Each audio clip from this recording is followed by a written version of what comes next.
কি ব্যাপার, দেরি হবে নাকি? আমি একটা মেয়ের সাথে কফি খাওয়ার জন্য কফি শপে এসেছিলাম। কফি তো খেয়েছি, বিল দিতে পারছি না।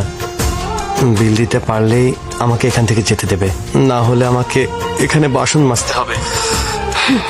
আমি বাসন ধুতে চাই না, please. Miss you too. Annu, জলদি একটু কফি বানিয়ে দে, প্রচন্ড মাথা ধরেছে।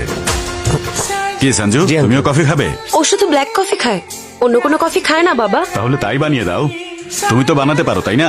বানাতে পারলেও ও আমাদের মতো মানুষের সাথে বসে খাবে না, অন্য মানুষের সাথে খায়। কি করছো? কার সাথে খায়? কি আন্নু, আজ রাতে ভাত খাবো না, রুটি বানিয়ে দিস মা। কি সঞ্জু, রুটি খাবে তো? ও স্প্রিং রোল ছাড়া আর কিছুই খায় না বাবা।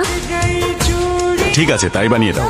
কিন্তু আমাদের মতো মানুষের সাথে বসে খাবে না, ওর সাথে খাওয়ার জন্য অন্য মানুষ আছে। কার সাথে